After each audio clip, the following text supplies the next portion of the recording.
নবনীরদ কান্তিধরম রসসাগর নাগর भूपवरं। हरे कृष्णा। सभी को सादर प्रणाम। आज श्रीमद् भागवतम स्कंद 4 अध्याय 22 श्लोका नंबर 51 से 57 तक। श्लोका नंबर 51। फलं ब्रह्मणि सन्न्यस्य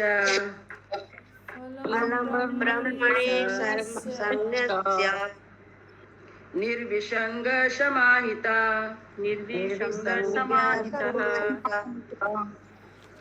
कर्मध्यक्षं च मन्वान्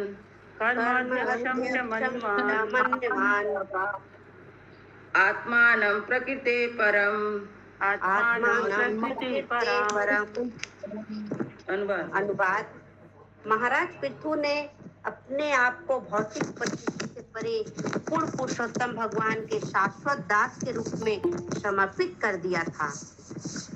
फलस्वरूप उनके कर्मों के सारे फल श्री भगवान को समर्पित थे। वे अपने आप को सदैव सर्वेश्वर श्री भगवान के दास के रूप में समझते रहे। तात्पर्य। पूर्ण पुरुषोत्तम भगवान की दिव्य प्रेममयी सेवा में महाराज पृथु का जीवन तथा समर्पण कर्म योग का सुंदर उदाहरण है। कर्म योग शब्द का प्रयोग प्राय श्रीमद् भगवत गीता में हुआ है और यहाँ पर महाराज पृथु इसका प्रत्यक्ष उदाहरण प्रस्तुत करते हैं कि वास्तव में कर्मयोग क्या है। कर्मयोग की समुचित पालन की पहली आवश्यकता यहाँ पर दी गई है। फलम ब्रह्माणि सन्न्यस्य अथवा विनयस्य। मनुष्य को अपने कर्मों का फल परम ब्रह्म या परब्रह्म श्री कृष्ण पर छोड़ देना चाहिए। ऐसा करने से मनुष्य वास्तव में संन्यास आश्रम में स्थित हो जाता है, जैसा कि श्रीमद् भगवत गीता 18.2 में कहा गया है। अपने कर्मों के फल को पूर्ण पुरुषोत्तम भगवान को अर्पित कर देना ही संन्यास है। कामयानां कर्माणां न्यासं संन्यासं कर्यो विदु सर्व कर्म फल त्यागम प्राहुत अस्त्यांग विचक्षणा। बुद्धिमान जन समस्त कर्म फलों को छोड़ने को त्याग कहते हैं और उस अवस्था को बड़े बड़े विद्वान संन्यास कहते हैं। यद्यपि महाराज पृथु ग्रस्त जीवन बिता रहे थे, किंतु वास्तव में वे संन्यास आश्रम में थे। अगले श्लोकों से यह स्पष्ट हो जाएगा। निर्विसंग अदूषित शब्द अत्यंत महत्वपूर्ण है, क्योंकि महाराज पृथु अपने कर्मों के फलों के प्रति आसक्त नहीं थे। इस भौतिक संसार में प्रत्येक मनुष्य जो कुछ संचित करता है या जिसके लिए कार्य करता है, उसका स्वामी बनने की सदैव सोचता रहता है। जब कोई अपने कर्मों के फल को श्री भगवान की सेवा में लगा देता है, तब वास्तव में वह कर्मयोग का अभ्यास करता होता है। प्रत्येक व्यक्ति कर्मयोग का अभ्यास कर सकता है, किंतु गृहस्थों के लिए यह विशेष रूप से सुगम है, क्योंकि वे श्री भगवान के श्री विग्रह को घर में स्थापित करके भक्ति योग की विधियों से उसकी पूजा कर सकते हैं। इस विधि के 9 अंग होते हैं। श्रवणम, कीर्तनम, स्मरणम, पाद सेवा, श्री विग्रह की पूजा, प्रार्थना, आज्ञा पालन, सखा रूप में श्री कृष्ण की सेवा तथा उन्हें ही सर्वस्व अर्पण करना। श्रवणम, कीर्तनम, वैष्णो स्मरण, पाद सेवनम, अर्चनम, वंदनम, दास्यम, साख्यम, आत्मनिवेदनम। श्रीमद् भागवतम 7.5.23। कर्म योग तथा भक्ति योग की विधियों के सारे संसार में प्रसारित करने का कार्य अंतर्राष्ट्रीय कृष्ण भावना अमृत संघ कर रहा है। इन विधियों को कोई भी इसे संघ के सदस्यों के उदाहरण का अनुसरण करने से सीख सकता है। घर में अथवा मंदिर में श्री विग्रह को प्रत्येक वस्तु का स्वामी और प्रत्येक व्यक्ति को श्री विग्रह का दास माना जाता है। श्री भगवान दिव्य है, क्योंकि ये इस भौतिक सृष्टि के अंग नहीं है। इस श्लोक में प्रकृति परम शब्दों का इसलिए प्रयोग हुआ है क्योंकि इस भौतिक संसार में प्रत्येक वस्तु की उत्पत्ति श्री भगवान की बहिरंगा शक्ति से हुई है, किंतु श्री भगवान स्वयं इस भौतिक शक्ति से उत्पन्न नहीं है। श्री भगवान सारी सृष्टि के परम अध्यक्ष हैं, जैसा कि श्रीमद् भगवद गीता 9.10 में पुष्टि की गई है। मयाध्यक्षेण प्रकृति सुयते सचराचरम हेतु नानेन कौन्तेय जगतपति परिवर्तिते। हे कुंती पुत्र, यह भौतिक प्रकृति मेरे निर्देशन में कार्य कर रही है और समस्त चर तथा अचर जीवों को उत्पन्न कर रही है, और इसी के आदेश से इस जगत का बारंबार सृजन एवं संहार होता है। पदार्थों की आश्चर्यजनक अन्योन्य क्रिया से जितने भी भौतिक परिवर्तन होते हैं तथा भौतिक प्रगति होती है, वह सब पूर्ण पुरुषोत्तम भगवान श्री कृष्ण की अध्यक्षता में होती है। भौतिक संसार में जितनी घटनाएं घटती हैं, वे अंधाधुंध नहीं घटती। यदि कोई भगवान श्री कृष्ण का दास बना रहता है और उनकी सेवा में सब कुछ लगा देता है, तो वह भौतिक संसार में अपने जीवन काल में ही जीवन मुक्त है, ऐसा स्वीकार किया जाता है। सामान्य रूप से शरीर त्यागने के बाद मुक्ति प्राप्त होती है, किंतु यदि कोई महाराज पृथु की भांति रहता है तो वह इसी जीवन में मुक्त हो जाता है। कृष्ण चेतना भक्ति में मनुष्य के कर्मों के फल परम पुरुष की इच्छा पर निर्भर करते हैं। निसंदेह फल सभी किस्सों में व्यक्तिगत पटुता पर निर्भर नहीं करता, अपितु पूर्ण रूपेण भगवत इच्छा पर निर्भर करता है। फलम ब्रह्माणी संन्यास्य का वास्तविक महात्मा यही है, जो जीव श्री भगवान की सेवा में समर्पित हो, उसे अपने आप को कभी भी स्वामी या अध्यक्ष नहीं मानना चाहिए। समर्पित भक्त को भक्ति योग की वर्णित विधि विधानों के अनुसार अपना कार्य करते रहना चाहिए। उसके कार्यों के फल पूर्ण रूप से भगवत इच्छा पर आश्रित रहते हैं। हरे कृष्ण। हरे कृष्ण। किसी का कोई प्रश्न है? इस श्लोक में कहीं कहीं आया फला ब्रह्मणी संन्यास, मतलब इसमें समझाया गया है कि महाराज पितु किस तरह अपने कर्म को भगवान पर समर्पित कर देते थे। वो कर्म योग बन जाता था, और कर्म योग बनने के बाद उसको विद्वान लोग उसका नाम देते कि संन्यास आश्रम में यदि अपने फल को कोई भगवान को समर्पित करता है तो उसको संन्यास आश्रम में नाम दे देते विज्ञान जो विद्वान लोग हैं। यहाँ पे दिया हुआ देखिए कि अर्पित कर देना ही संन्यास है। पुरुषोत्तम भगवान को अर्पित कर देना है, अपने कर्मों का फल पुरुषोत्तम भगवान को अर्पित कर देना ही संन्यास है। भगवद गीता 18.2 में ऐसा कहा गया है। को संन्यास की तरह से एक सन्यासी की तरह उनका जीवन हो जाता है।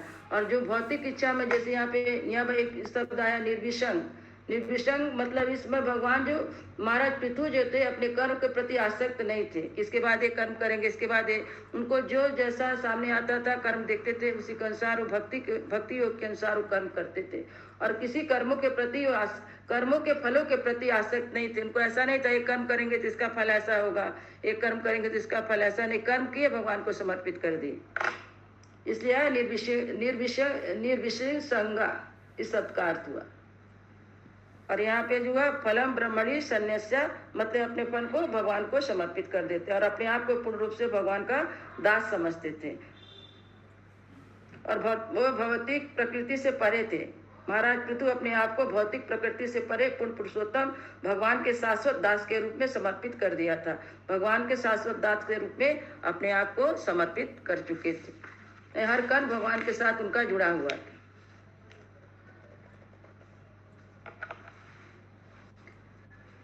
श्लोका नंबर 52।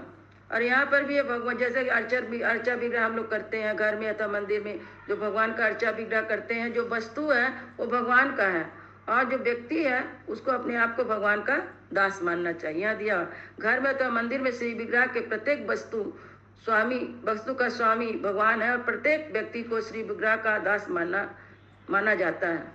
भगवान दिव्य है क्योंकि इस सृष्टि भौतिक सृष्टि के अंग नहीं है, कि भगवान दिव्य है और इस सृष्टि के अंग नहीं है, लेकिन उनकी शक्ति से, बहिरंगा शक्ति से प्रकृति अपना सारा कर्म इस भौतिक जगत में करती है। श्लोका नंबर 52। गृहेषु वर्तमानोऽपि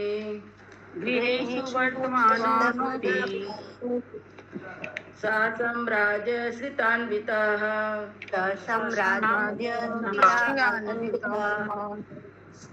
न असजतेन्द्रियार्थेषु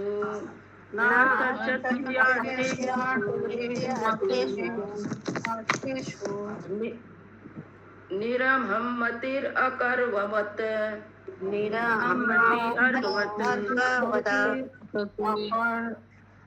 अनुवाद। महाराज पृथु जो अपने सारे साम्राज्य की संपत्ति के कारण अत्यंत ऐश्वर्यवान थे, घर में एक गृहस्थ की भांति रहते थे। चूंकि वे अपने ऐश्वर्य का उपयोग अपनी इंद्र तृप्ति के हेतु कभी नहीं करना चाहते थे, अतः वे विरक्त बने रहे। जिस प्रकार की सूर्य सभी परिस्थितियों में अप्रभावित रहता है। तात्पर्य। इस श्लोक में गृहेषु शब्द महत्वपूर्ण है। चारों आश्रमों ब्रह्मचर्य, गृहस्थ, वानप्रस्थ तथा संन्यास में से केवल गृहस्थ को ही स्त्री संग की अनुमति है। अतः गृहस्थ आश्रम में एक प्रकार से भक्त के लिए इंद्र तृप्ति की छूट है। तो भी महाराज पृथु विशिष्ट थे, क्योंकि गृहस्थ बने रहने की छूट होने और साम्राज्य का विपुल ऐश्वर्य रहने पर भी वे कभी इंद्र तृप्ति में प्रवृत्त नहीं हुए। यह विशेष लक्षण था जो उनके श्री भगवान के विशुद्ध भक्त होने का सूचक था। शुद्ध भक्त कभी भी इंद्र तृप्ति के प्रति आकृष्ट नहीं होता, फलस्वरूप वह मुक्त रहता है। भौतिक जीवन में मनुष्य अपनी संतुष्टि के लिए इंद्र तृप्ति में प्रवृत्त होता है, किंतु भक्ति या मुक्त जीवन में उसका लक्ष्य श्री भगवान की इंद्रियों को तुष्ट करना होता है। इस श्लोक में महाराज पृथु की उपमा सूर्य से दी गई है। अक्रवत। कभी कभी सूर्य मूत्र, मल तथा अन्य दूषित वस्तुओं पर चमकता है, किंतु सर्वशक्तिमान होने के कारण वह इन दूषित वस्तुओं के संपर्क में आकर भी प्रभावित नहीं होता। उल्टे सूर्य प्रकाश दूषित तथा गंदी जगहों को विशुद्ध और कीटाणु रहित कर देता है। इसी प्रकार भले ही भक्त नाना प्रकार के भौतिक कार्यकलापों में प्रवृत्त हो, किंतु चूंकि उसकी इंद्र तृप्ति की इच्छा नहीं होती है, अतः वह उनसे कभी प्रभावित नहीं होता। विपरीत इसके वह समस्त भौतिक कार्यकलापों को श्री भगवान की सेवा के साथ जोड़ देता है। चूंकि शुद्ध भक्त जानता है कि किस प्रकार हर वस्तु को श्री भगवान की सेवा में लगाया जाए, अतः वह भौतिक कार्यकलापों में सदा अप्रभावित रहता है। उल्टे वह अपनी दिव्य योजनाओं से ऐसे कार्यकलापों को पवित्र बना देता है। इसका वर्णन भक्ति रसामृत सिंधु में हुआ है। सर्वोपाधि विनिमुक्तम तत्व परतेन निर्मलम। उसका भक्ति रसा सिंधु उसका लक्ष्य भौतिक उपाधियों में प्रभावित हुए बिना श्री भगवान की सेवा में पूर्ण रूप से पवित्र हो जाना है। हरे कृष्णा। हरे कृष्णा। किसी का कोई प्रश्न है? इसमें एक शब्द आया है गृहेषु। गृहेषु शब्द मतलब चारों आश्रम में जो रहने वाले लोग हैं उनको गृहेषु कहा जाता है। चारों आश्रम में ब्रह्मचर्य, गृहस्थ, वानप्रस्थ, संन्यास, केवल गृहस्थ को ही स्त्री संघ की अनुमति है। और इसके बाद बोलते हैं इंद्रिय तृप्ति में जो महाराज पृथु थे उनको सब कुछ था, लेकिन वो इतने इंद्रिय तृप्ति में नहीं रहते थे, भगवान को सब कुछ अर्पित करते थे। और में उनका उदाहरण दिया हुआ है सूर्य का। जैसे सूर्य है गंदे स्थान में रहता है, मूल मूत्र में उसका प्रकाश जाता है, उसके ऊपर भी चमकता है, लेकिन वहाँ से गंदगी ग्रहण नहीं करता, वहाँ पे उसको शुद्ध कर देता, उस जगह को वो कीटाणु से जो जगह रहता है उसको कीटाणु से शुद्ध कर देता, वहाँ कीटाणु हट जाते हैं। इसी प्रकार नाना प्रकार के भौतिक कार्यकलापों प्रवृत्त हो, किंतु उनकी इंद्रिय तृप्ति की इच्छा नहीं होती। इस पर जो भक्त होते हैं वो तरह तरह के कार्य करते हैं, घर गृहस्थी का भी कार्य करते हैं, लेकिन वह इंद्र तृप्ति में नहीं रहते हैं। उनका मन हमेशा भगवान में लगा रहता है, भगवान के लीला चिंतन में ही उनका मन लगा रहता है। और यहाँ पर भी दिया गया है सर्वोपाधि विनिर्मुक्ता तत्पर निर्मलम। इसका लक्ष्य भौतिक उपाधि से प्रभावित हुए बिना भगवान की सेवा में पूर्ण रूप से पवित्र हो जाना। मानी भगवान का सेवा करते करते जो हमारे गंदे विचार हैं हट जाएंगे, वहां पर अच्छे विचार आ जाएंगे, अपना शरीर पवित्र हो जाएगा। श्लोका नंबर 53। एवं अध्यात्म योगेन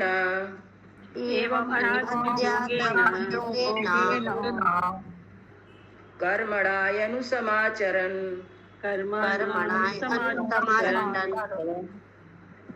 पुत्रानुत्पादयामास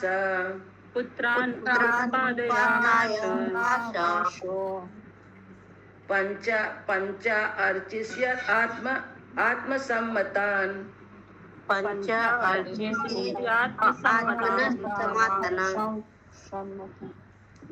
अनुवाद। भक्ति में सेवा के मुक्त अवस्था में स्थित होकर महाराज पृथु ने न केवल समस्त काम कर्मों को संपन्न किया, अपितु अपनी पत्नी अर्ची से 5 पुत्र भी उत्पन्न किए। निसंदेह उनके सारे पुत्र उनकी निजी इच्छा अनुसार उत्पन्न हुए थे।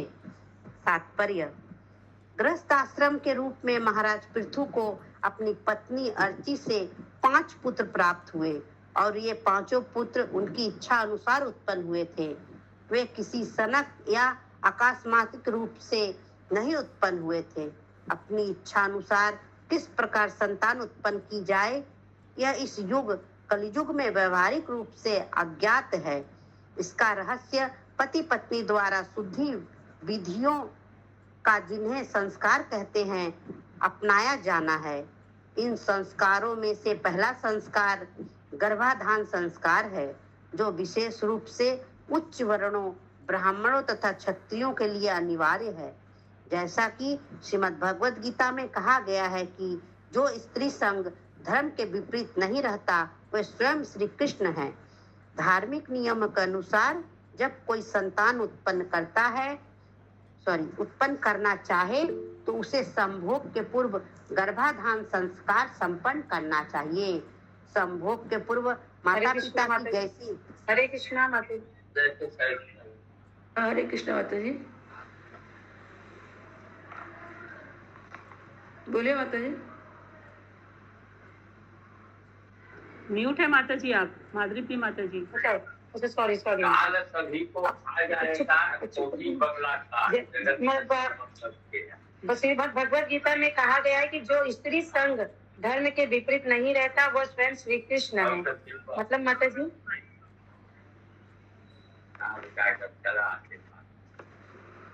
जी इतना तो भगवत गीता में कहा, जो स्त्री संग धर्म के विपरीत नहीं रहता। ये तो स्वयं श्री कृष्ण, भगवान श्री कृष्ण के बारे में कहा गया। मतलब ये विपरीत नहीं रहता, इसका तो समझ में नहीं आ रहा। सुबह माता जी बताइए तो। विपरीत नहीं रहता धर्म में, तो मतलब एक ही स्त्री का वर्णन है ना, कि किसी गृहस्थ में मतलब एक ही स्त्री के साथ रहना है। धर्म तो यही कहता है। यही अच्छा। तो समझ में आ रहा है कि स्त्री धर्म के विपरीत, मतलब एक ही स्त्री के से ज्यादा स्त्री है। भगवत गीता में तो बहुत सारी स्त्रियां किसी के थी। वो भगवान श्री कृष्ण के लिए दिए गए, वो तो चिन्मय है। और सब जितनी स्त्रियां सब गोपियां हैं। वे जो राम जी जब आए थे, जो ऋषि मुनि उनका दर्शन किए थे ना, तब उनको भगवान बोले थे राम जी, मैं द्वापर में जब जन्म लूंगा तो आप लोग से मिलूंगा। वे सब ऋषि थे, उनके बारे में ऐसा सोचना भी गलत होगा हम लोग के लिए। स्वयं भगवान श्री कृष्ण है माता जी। और हम लोग के लिए नियम है एक स्त्री रखना। हम लोग के लिए तो यही नियम है, लेकिन भगवान के लिए दिया गया विपरीत। तो भगवान बहुत रख सकते हैं, लेकिन सती माता जी बोलना चाहती हैं। सती माता जी बोलेंगी। बोलिए माता जी। हाँ बोलिए। धर्म के विपरीत नहीं रहता, मतलब धर्म के अनुसार रहता है। भगवान श्री कृष्ण भी धर्म के अनुसार थे, धर्म के विपरीत नहीं थे। माता जी बोले उतने सारे स्त्रियां थी ना, उसलिए पूछ रही हैं। उतनी सारी स्त्रियां थी, लेकिन उसमें किसके संग उनका संबंध था? सब उनसे प्रेम करता था। वह श्री कृष्ण है, लिखा हुआ स्वयं श्री कृष्ण, जो धर्म के अनुसार करता। धर्म के अनुसार भगवान काम करते थे, धर्म के विपरीत कुछ भी काम भगवान श्री कृष्ण ही नहीं करते। तो इसका मीनिंग माता जी यही हुआ, तो मतलब धर्म के अनुसार पत्नियां रखते थे, हाँ। इसीलिए श्री कृष्ण है। हाँ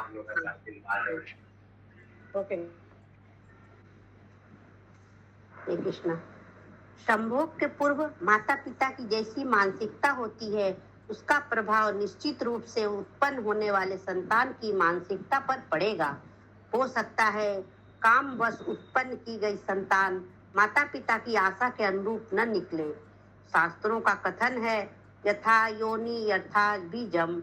यथा योनि से माता का संकेत है तथा यथा बीजम से पिता का।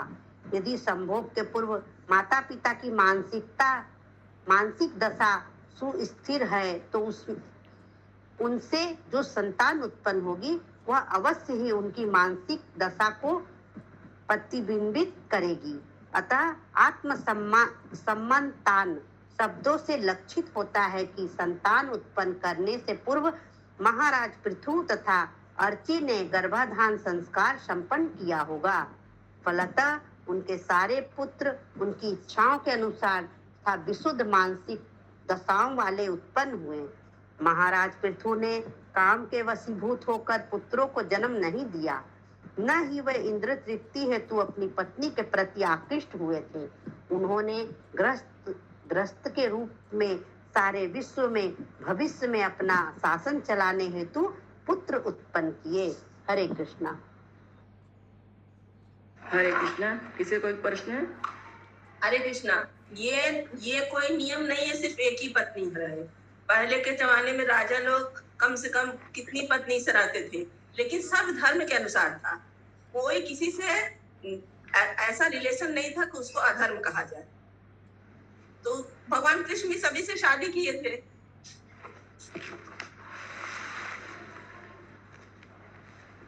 लेकिन आज का जो माता जी नियम है हिंदू धर्म का, उससे तो मैच नहीं करता है ना। आज के जमाने का बात नहीं हो रहा, सिर्फ धर्म के अनुसार बात हो रहा माता जी यहाँ पे। इसीलिए बोला गया श्री कृष्ण। माता जी ऐसा भी आज के युग में वैसा क्षत्रिय और ब्राह्मण सब रह कहाँ गया। पहले तो क्षत्रिय लोग को अपना राज्य बढ़ाने के लिए दूसरे राज्य के राजा के पुत्री से कभी विवाह करता था, कभी दान में जो भी है अपने राज्य को बढ़ाने के लिए करता था। यस। হরে কৃষ্ণ মাতাজি। মাতাজি ওইটা আরেকবার যদি একটু বলেন বুঝিয়ে। ওই ভগবত গীতায় শ্রীকৃষ্ণ বলেছেন ধর্মনীতির অবিরুদ্ধ কাম হচ্ছে তিনি স্বয়ং। ওইটা ওই লাইনটা। निर्गुणा माता जी क्या बोल रहे हैं? हरे कृष्णा माता जी, ये जो स्त्री संघ और धर्म है ना, दोनों अलग अलग चीजें हैं। स्त्री संघ मतलब जो कॉमन स्त्री संघ जैसे कॉमन मैन करता है ना, जैसे हमारी 4 नियम होते हैं इस्कॉन में, तो स्त्री संघ उस संदर्भ में दिया गया है। मतलब स्त्री संघ को इधर अलग माना गया है और धर्म अलग माना गया है। तो श्री कृष्ण वही है जिनका अपना उनकी दिव्य चिन्मयी प्रकृति है ना श्री कृष्ण की, वो तो आध्यात्मिक प्रकृति में रहते हैं। उनके लिए स्त्री संघ कोई मान्य नहीं रखता है, जबकि वो इतनी शादियां किए थे, वो अपनी ही चिन्मयी अवस्था में रहते थे। तो उस संदर्भ में बोला गया है, उनको किसी की दरकार नहीं है, वो अपने आप में पूर्ण है। इसलिए स्त्री संघ और जो धर्म के विपरीत नहीं थे वही श्री कृष्ण है, जिनका अपने ऊपर संयम है। तो मुझे तो ये समझ में आया है। हरे कृष्णा। थैंक यू माता जी, अच्छी तरह समझाया।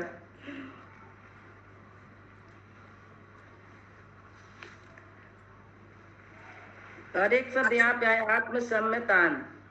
ये शब्द आता है कि महाराज पितु मतलब गर्भधान, पितु अर्ची ने गर्भधान संस्कार संपन्न किया होगा। मतलब वहाँ का पहले का नियम रहा होगा, जो बच्चा पैदा करने के पहले नियम था जो गर्भधान संस्कार वो लोग उन्होंने संपन्न किया था, और अपनी इच्छा के अनुसार जिससे जैसा उनको पुत्र चाहिए था वैसा पुत्र उन्होंने 5 पुत्र पैदा किए। लेकिन अभी भी होता है, जो कलयुग में होता है, जो बंगला में साथ देते हैं, बच्चा आने के बाद साथ देते, वही संस्कार होता है। हम लोग में गोद भराई जैसे होता है वो संस्कार होता है, हम लोग में ऐसा किया जाता है। लेकिन इसके पहले जो महाराज पितु और अर्चिका था, लोग बच्चा होने के पहले ही संस्कार किए थे, ऐसा दिया हुआ संपन्न किया होगा। देखिए पूर्वी संतान उत्पन्न करने के पूर्व महाराज पितु तथा अर्ची ने गर्भधान संस्कार संपन्न किया होगा। फलतः उनके सारे पुत्र उनकी इच्छाओं के अनुसार तथा विशुद्ध मानसिक दशाओं वाले उत्पन्न हुए।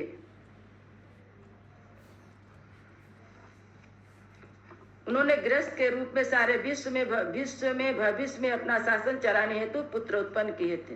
तो भविष्य में सारे विश्व में शासन चलाना था, उन्होंने ऐसा संस्कारी पुत्र पैदा किए थे। हरे कृष्ण। श्लोका नंबर 54। विजिताश्वधूमकेशम विजिताश्यं धूमकेशं हर्यच्छं द्रविडं तं हर्यक्षं द्रविडं सर्वेषां लोकपालानां सर्वेषां लोकपालानां दधारे का पितुर्गुणान् दधारे गुणान्। अनुवाद। विजिताश्य, धूम्रकेश, हर्यक्ष, द्रविड़ तथा वृक्ष नामक 5 पुत्र उत्पन्न करने के बाद भी महाराज पृथु इस लोक पर राज करते रहे। उन्होंने अन्य समस्त लोकों पर शासन करने वाले देवों के समस्त गुणों को आत्मसात किया। तात्पर्य। प्रत्येक ग्रह का एक प्रधान देव होता है। श्रीमद् भगवत गीता से पता चलता है कि सूर्य का प्रधान देव विवस्वान है। इसी प्रकार चंद्रमा तथा अन्य ग्रहों के भी प्रधान देव हैं। वास्तव में अन्य समस्त ग्रहों के प्रधान देव सूर्य तथा चंद्रमा के प्रधान देवों की संतानें हैं। इस पृथ्वी लोक में 2 क्षत्रिय वंश हैं। एक सूर्य के प्रधान देव से उत्पन्न है और दूसरा चंद्रमा के प्रधान देव से।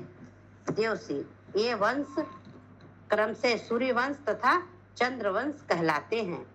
जब इस लोक पर राजतंत्र था तो इसका मुख्य सदस्य सूर्यवंशी था और अधीन राजा चंद्रवंश के थे। किंतु महाराज पृथु इतने शक्तिमान थे कि वे अन्य लोकों के प्रधान देवों के समस्त गुणों से ओतप्रोत थे। आधुनिक युग में लोगों ने पृथ्वी से चंद्रमा तक जाने का प्रयास किया है, किंतु वे वहां किसी को भी नहीं पा सके। चंद्रमा के प्रधान देव से मिलने की तो बात ही दूर रही, किंतु वैदिक साहित्य हमें बारंबार बतलाता है कि चंद्रमा अत्यंत बुद्धिमान निवासियों से पूर्ण है, जिसकी गणना देवताओं में की जाती है। अतः हमें हमेशा संदेह होता रहता है कि पृथ्वी के आधुनिक विज्ञानियों ने किस प्रकार की चंद्र यात्रा की है। हरे कृष्णा। हरे कृष्णा। इसे कोई प्रश्न है? चंद्रमा का प्रधान देव कौन हुआ? चंद्रमा के प्रधान देव लिखा तो नहीं है माता जी। सूर्य हाँ, का लिखा नहीं। विश्वस्वान लिखा हुआ है। चंद्रमा का कल ग्रहों में प्रधान देव है। वो लिखा ग्रहों में भी प्रधान देव है। चंद्रमा तथा अन्य ग्रहों के भी प्रधान देव हैं। अन्य ग्रह भी है, उसके भी देव है, चंद्रमा के भी देव है इसमें। लेकिन दो दिया, सूर्यवंशी और चंद्रवंशी। जो क्षत्रिय थे सूर्यवंश के और क्षत्रिय वंश में प्रधान देव, दूसरा चंद्रमा के प्रधान देव। ये वंश क्रमशः सूर्यवंश और चंद्रवंश कहलाते हैं। चंद्रवंश में श्री कृष्ण भगवान थे, सूर्यवंश में शायद रामचंद्र थे ना। राम जी सूर्यवंशी थे, क्षत्रिय थे ना राम जी। कृष्ण जी चंद्रवंश में थे, कृष्णचंद्र। हाँ, कृष्ण जी चंद्रवंशी थे। और यहाँ पे प्रभुपाद जी बताते हैं कि चंद्रमा पे तो लोग पहुंच गए, लेकिन वहां पे किसी को पाए नहीं। क्यों नहीं पाए? क्योंकि चंद्रमा में देवताओं का वास होता है। देवताओं को इस तरह थोड़ी ना कोई देख पाएगा। हरे कृष्णा माता जी। यहाँ पे दिया है कि मुख्य सदस्य सूर्यवंशी थे और अधीन राजा चंद्रवंशी के थे, तो कैसे कृष्ण जी चंद्रवंशी हो गए?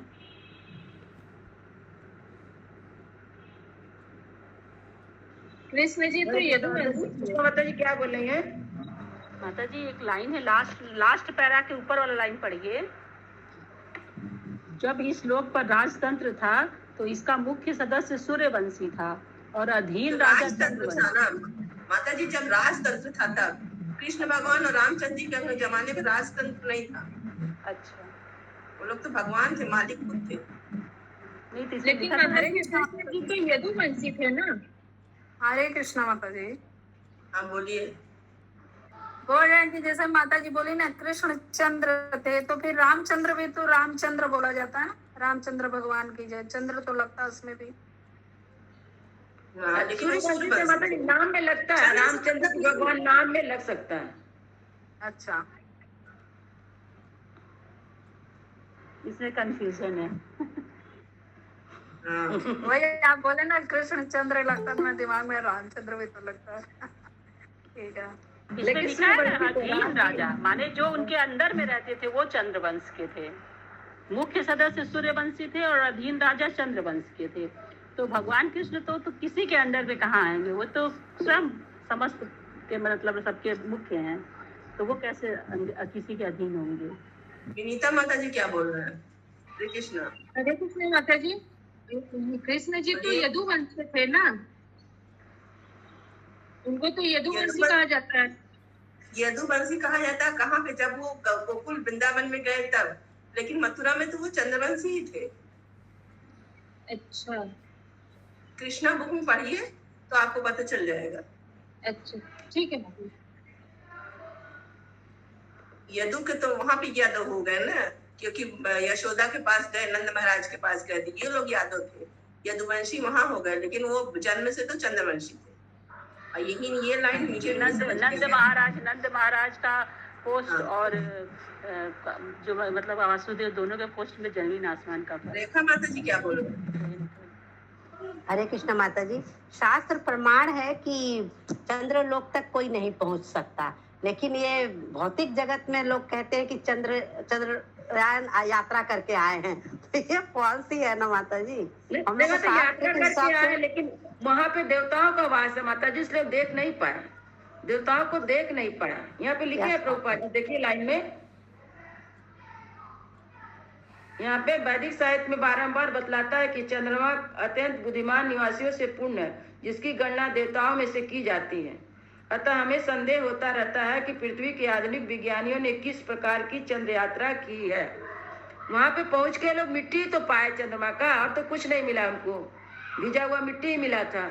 तो क्योंकि वो नहीं देख पाए, देवता को कोई देख सकता है, जब दिव्य दृष्टि रहता है तभी हम देख पाएंगे। हाँ माता जी, भौतिक आंखों से थोड़ी ना कोई देख पाएगा, चाहे देवता। इसलिए वहां पे जाके लोग कुछ नहीं पाए। श्लोका नंबर।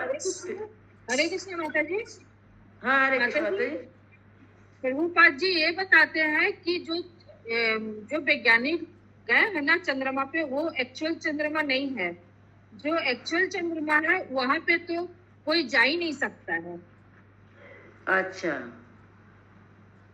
ये बात श्री लेकिन प्रभुपाद जी बोले हैं। भौतिक लोग में तो हम लोग यही जानते हैं कि चंद्रमा पे गए हैं, इतना हम लोग मालूम है कि चंद्रमा पे गए। 71 में भी गए तक, फिर यहाँ पे अभी जल्दी में भी कोई एक लेडीज गई थी। चंद्रमा है ना, जो वैज्ञानिक लोग गए हैं वो कोई और ग्रह है जिसको लोग चंद्रमा बोलते हैं, लेकिन जो वास्तव में चंद्रमा है वहां पे कोई जा ही नहीं सकता है।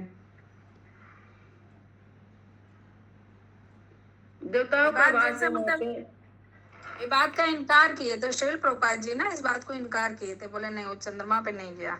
तो राहुल प्रभु हमेशा ये बात बोलते हैं। हाँ, ये तो लाइन में दिया हुआ है, उनको संदेह होता है, कहते हैं हमें हमेशा संदेह होता रहता है कि पृथ्वी के आधुनिक विज्ञानी ने किस प्रकार की चंद्र यात्रा की है।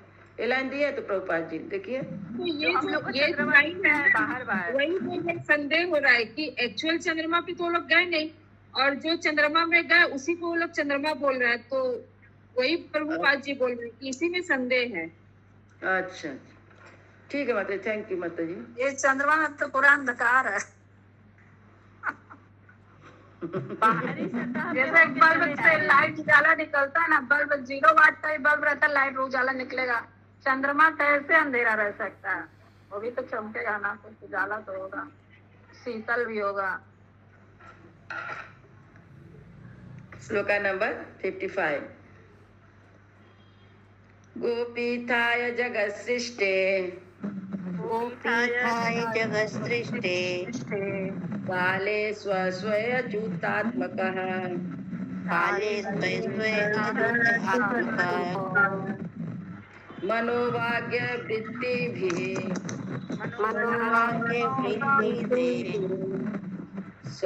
सौम्ये गुणे सञ्जयन् प्रजा सौम्य गुणे प्रजा। अनुवाद। चूंकि महाराज पृथु पूर्ण पुरुषोत्तम भगवान के पूर्ण भक्त थे, अतः वे सारे नागरिकों को उनकी अपनी अपनी इच्छा के अनुसार प्रसन्न रखते हुए श्री भगवान की सृष्टि की रक्षा करना चाहते थे। अतः महाराज पृथु उन्हें अपनी वाणी, मन, क्रम तथा सौम्य आचरण से सभी प्रकार प्रसन्न रखते थे। तात्पर्य। जैसा कि अगले श्लोक में बताया जाएगा, महाराज पृथु दूसरों के मन की बातों को समझ सकते थे। अलौकिक शक्ति के कारण सभी प्रकार के नागरिकों को प्रसन्न रखते थे। निसंदेह वे इतने व्यवहार कुशल थे कि वो प्रत्येक नागरिक संतोष और पूर्ण शांति का अनुभव करता था। इस श्लोक में अच्युत्यात्मक शब्द महत्वपूर्ण है, क्योंकि महाराज पृथु इस लोक में पूर्ण पुरुषोत्तम भगवान के प्रतिनिधि के रूप में शासन करते थे। उन्हें पता था कि वे श्री भगवान के प्रतिनिधि हैं और श्री भगवान की सृष्टि की रक्षा बुद्धिमानी पूर्वक होनी चाहिए। सृष्टि के पीछे क्या उद्देश्य है इसे नास्तिक नहीं समझ सकते। यद्यपि आध्यात्मिक जगत की तुलना में यह भौतिक जगत निंदा पात्र है, तो भी इसके पीछे कुछ न कुछ प्रयोजन है। आधुनिक वैज्ञानिक तथा दार्शनिक इस प्रयोजन को नहीं समझ सकते, न ही वे स्वस्थता के अतिरिक्त स्वस्थता के अस्तित्व में विश्वास करते हैं। वे प्रत्येक बात को अपने तथाकथित वैज्ञानिक अनुसंधान द्वारा स्थापित करने का प्रयत्न करते हैं, किंतु वे किसी भी वस्तु को परम स्वस्थता के केंद्रित नहीं करते। किंतु एक भक्त सृष्टि के प्रयोजन को समझ सकता है। यह प्रयोजन है कि उन व्यष्टि जीवात्माओं को सुविधाएं प्रदान करना जो भौतिक प्रकृति पर अधिकार जताना चाहते हैं। अतः इस लोक के शासक को यह जानना चाहिए कि सभी निवासी, विशेष रूप से मनुष्य, इस भौतिक जगत में इंद्रिय सुख भोगने हेतु आए हैं। अतः शासक का यह कर्तव्य है कि वह उनके इंद्रिय भोग की तुष्टि करे और साथ ही उन्हें कृष्ण चेतना तक ऊपर उठा दे, जिससे वे अंत में श्री भगवान के धाम वापस जा सके। राजा या शासन अध्यक्ष को इस विचार को ध्यान में रखते हुए संसार में शासन करना चाहिए। इससे हर व्यक्ति संतुष्ट रहेगा, किंतु यह कैसे किया जाए? महाराज पृथु के समान अनेक उदाहरण है और इस ग्रह में उनके शासन का इतिहास श्रीमद् भागवतम में विस्तार से वर्णित है। इस पतित युग में भी यदि शासक, अध्यक्ष तथा राष्ट्रपति महाराज पृथु के उदाहरण से लाभ उठाएं, तो इस सारे संसार में निश्चय ही शांति तथा संपन्नता का साम्राज्य स्थापित हो सकता है। हरे कृष्णा। हरे कृष्णा। किसी का कोई प्रश्न है? इसे श्रीला प्रभुपाद जी बता रहे हैं कि कोई भी यदि महाराज पृथु के उदाहरण से, यहाँ पे दिए हैं कि इस पतित युग में भी यदि कोई शासक वर्ग या राष्ट्रपति महाराज पृथु के उदाहरण से लाभ उठाए, तो वह सारे संसार में निश्चित शांति संपन्नता का साम्राज्य स्थापित कर सकता है। मतलब उनके आदेश के अनुसार चले, उन्होंने जैसा राज किया वैसे मती, और भगवान की भक्ति करते हुए। बिना भगवान की भक्ति से कोई भी राज सुखी नहीं हो सकता। भौतिकता में सुखी नहीं है, क्योंकि भौतिकता में तृष्णा बढ़ती जाएगी, और करेंगे ऐसे बढ़ता ही जाएगा। लेकिन भक्ति क्या होता है? सोचने समझने का शक्ति देता है, शक्ति प्रदान करता है। श्लोका नंबर 56।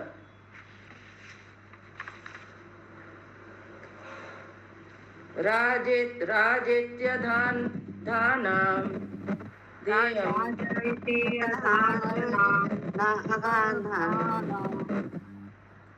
सोमराजा इव परः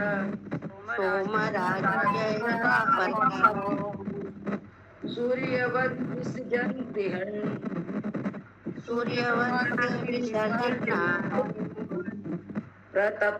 प्रतपश्च भुवो वसु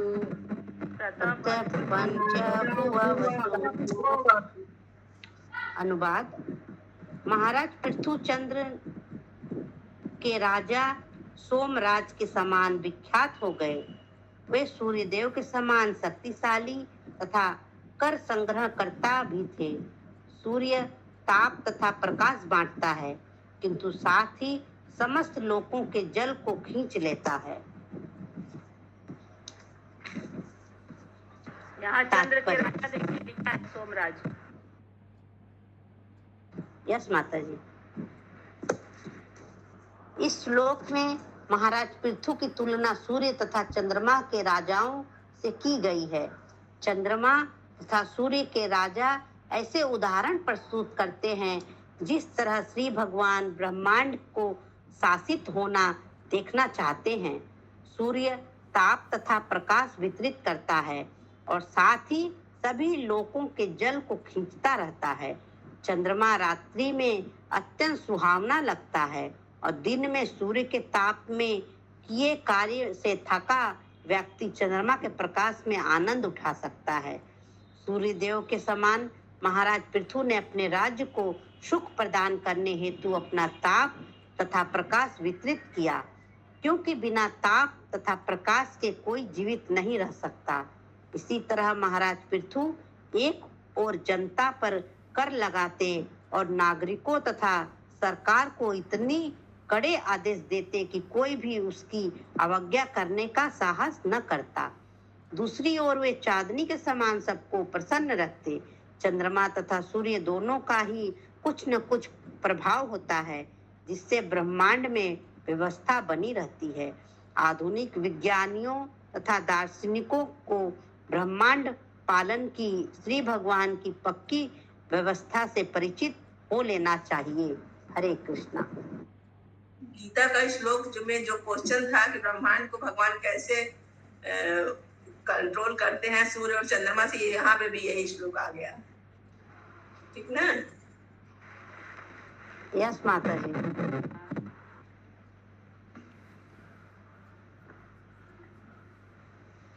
किसी कोई प्रश्न है इसमें? यहाँ पर दिया हुआ देखिए कि प्रभुपाद जी बताते हैं कि जिस तरह मतलब जो श्रीला महाराज पृथु थे, वे जो प्रजा थे उनको अच्छी तरह से देखभाल भी करते थे और उनको कर भी लगा के रखे थे। कर माने कड़ी से, माने उनको कर देने के लिए बहुत कड़ा अनुशासन था, उनको देना ही पड़ेगा। और दूसरी ओर चांदी के समान सबको प्रसन्न भी रखते थे। इसमें सूर्य और चंद्रमा का दिया हुआ कि सूर्य ताप देता है सबको, लेकिन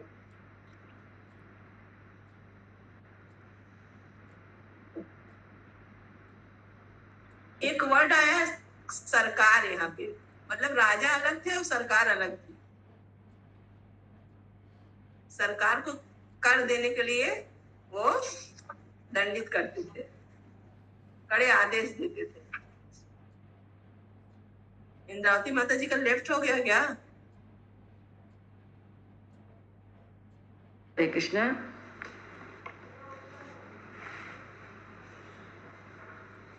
यहाँ पर दिया हुआ है कि सूर्य का ताप तथा प्रकाश वितरित करता है। उसी तरह जो महाराज पृथु थे अपने प्रजा को बहुत ही प्रसन्न रखते थे चंद्रमा के समान, और सूर्य के समान जैसे सूर्य ताप देता था, जल माने नीचे पृथ्वी का जल खींच के ऊपर ले जाके बादल में ले जाके फिर बरसात करता था, उसी तरह ये प्रजा से कर भी बहुत ही कड़ाई से वसूल करते थे और प्रजा को बहुत ही खुश रखते थे।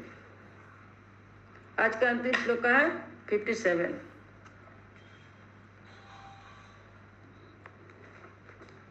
दुर्धरस्तेजस सेवाग्नि अग्नि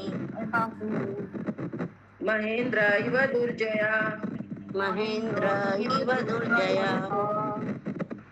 तितिच्छया धरित्रीव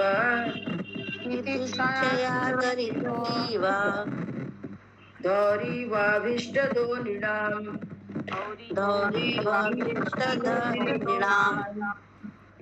अनुवाद। महाराज पृथु इतने प्रबल तथा शक्तिमान थे कि उनके आदेशों का उल्लंघन करना मानो अग्नि को जीतना था। वे इतने बलशाली थे कि उनकी उपमा स्वर्ग के राजा इंद्र से दी जाती थी, जिसकी शक्ति अजेय है। दूसरी ओर महाराज पृथु पृथ्वी के समान सहिष्णु थे और मानव समाज की विभिन्न इच्छाएं पूरी करने में वे स्वयं स्वर्ग के समान थे। तात्पर्य, राजा का यह कर्तव्य है कि वह प्रजा की रक्षा करे और उनकी इच्छाओं को पूरा करे। साथ ही प्रजा को चाहिए कि वह राज्य के नियमों का पालन करे। महाराज पृथु ने अच्छी सरकार के समस्त मानदंड बनाए रखे। वे इतने दुर्घर्ष्य थे कि उनके आदेशों का उल्लंघन वही कर सकता था जो अग्नि से ताप तथा प्रकाश का निकलना बंद करा सके। वे इतने समर्थ तथा बलशाली थे कि उनकी तुलना स्वर्ग के राजा इंद्र से की जाती थी। इस युग में आधुनिक वैज्ञानिक नाभिकीय हथियारों के विषय में प्रयोग कर रहे हैं, किंतु पहले के युग में ब्रह्मास्त्र छोड़े जाते थे। तो भी यह ब्रह्मास्त्र तथा नाभिकीय हथियार इंद्र के वज्र की तुलना में नगण्य है। जब इंद्र अपना वज्र छोड़ता है तो बड़े से बड़ा पर्वत विदीर्ण हो जाता है। दूसरी ओर महाराज पृथु पृथ्वी के समान सहिष्णु थे और वे अपनी प्रजा की सारी इच्छाओं की पूर्ति म्यूट कर लीजिए। अपनी इच्छाओं की पूर्ति उसी तरह करते थे जैसे आकाश से जल की मूसलाधार वर्षा गिरती है। बिना वर्षा के इस लोक पर विभिन्न इच्छाओं की पूर्ति कर पाना असंभव है। जैसा कि भगवद गीता 3.14 में कहा गया है, पार्जन्याद अन्यासंभव, अन्य तभी उत्पन्न होता है जब आकाश से वर्षा होती है। बिना अन्न के पृथ्वी पर कोई संतुष्ट नहीं हो सकता।